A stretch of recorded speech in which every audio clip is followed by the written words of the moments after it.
नमस्कार, आप news shop देख रहे हैं और हम सुमित हैं। तो चलिए बात करते हैं यूपी विधानसभा चुनाव की। बीजेपी ने 17 और उम्मीदवारों के नाम का ऐलान कर दिया और इसमें सबसे बड़ी बात है कि जहां पहुंचना है लखनऊ, वहां के सभी सीटों पर कौन कहां से उतरेगा इसका भी नाम ऐलान कर दिया गया है। तो बड़ी दिलचस्प मुकाबला इस बार भी होने वाला है। तो सबसे पहले आपको ये बता दे कि लखनऊ में जो 9 गो सीट है वहां से कौन कौन उतर रहा है, उसके बाद थोड़ा डिटेल में आपको जानकारी देंगे।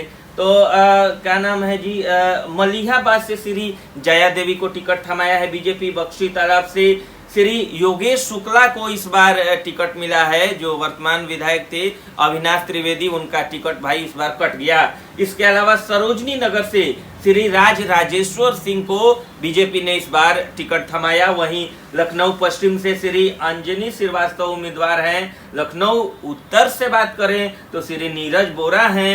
लखनऊ पूरब से बात करें तो श्री आशुतोष टंडन जी मैदान में होंगे। लखनऊ मध्य से श्री रजनीश गुप्ता मैदान में है। लखनऊ कैंट सीट बाद में बताएंगे उसके बारे में, लेकिन इस बार उम्मीदवार वहां से कौन है तो श्री ब्रजेश पाठक जी उम्मीदवार हैं। वहीं आगे मोहनलालगंज से बात करें तो श्री अमरेश कुमार उम्मीदवार हैं। तो अब 2 गो सीट पे बात कर लेते हैं जो थोड़ा इम्पोर्टेंट है इस नजरिए से कि इस पर लड़ाई गजब जबरदस्त था। तो पहला ठीक है वो, माफ कीजिएगा, तो पहला सीट है वो सरोजनी नगर, जहां से दयाशंकर सिंह और उनकी पत्नी स्वाति सिंह जो वर्तमान में यूपी में मंत्री हैं, लेकिन इस बार दोनों के गृह युद्ध की वजह से बीजेपी ने दोनों का टिकट खर्च कर दिया, काट दिया। भाई जाओ, दोनों में से किसी को इस बार वहां से बीजेपी ने टिकट ही नहीं थमाया। श्री राजेश्वर को वहां से उम्मीदवार बनाया। तो स्वाति सिंह भी गई या उधर दयाशंकर सिंह भी गए। अब बात करते हैं लखनऊ कैंट विधानसभा की, जहां से इस बार एकदम 2-4 गो लोग था जो एड़ी चोटी का जोर लगाया था कि टिकट तो हमको ही चाहिए।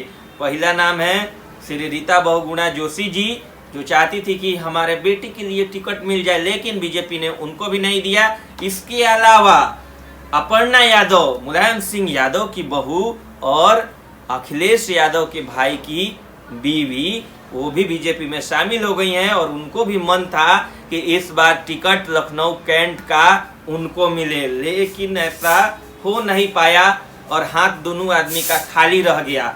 अब बीजेपी ने उतार किसको दिया तो श्री ब्रजेश पाठक, जो वर्तमान में मौजूदा क्या है तो मंत्री हैं, उनको बीजेपी ने इस बार टिकट थमाया है। इससे पहले वो लखनऊ मध्य से विधायक थे, 2017 में बीएसपी से बीजेपी में शामिल हुए थे, लेकिन इस बार लखनऊ मध्य नहीं बल्कि लखनऊ कैंट से उनको उम्मीदवार बनाया गया है।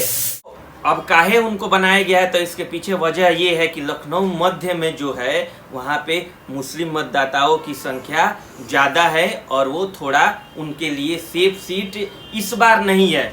वहीं लखनऊ कैंट की बात करें तो लखनऊ कैंट में ब्राह्मण वोटरों की संख्या है और वहाँ पे राजपूत और ब्राह्मण में थोड़ा क्लैश वाला मामला चल रहा है। अब ब्रजेश पाठक है जो एक मजबूत ब्राह्मण कैंडिडेट, माफ कीजिएगा, ब्राह्मण चेहरा है बीजेपी की तरफ से।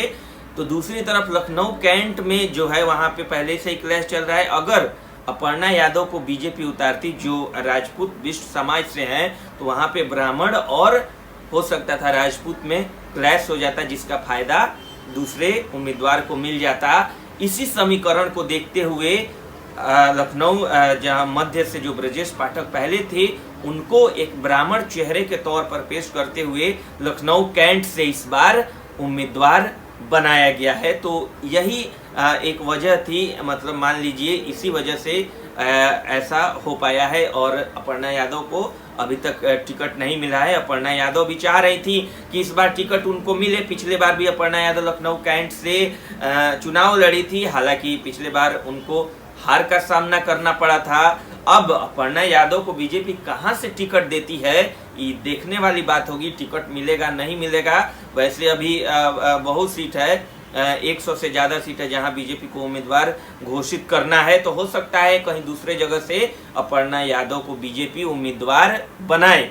तो ये थी बीजेपी की नए लिस्ट का एकदम क्या कहें उसको समीकरण, और आगे बीजेपी की लिस्ट आएगी तो हम आपको जरूर बताएंगे। आप हमारे यूट्यूब चैनल न्यूज़ चौक है भाई, तो सब्सक्राइब कर लीजिए और देखते रहिए। नमस्कार।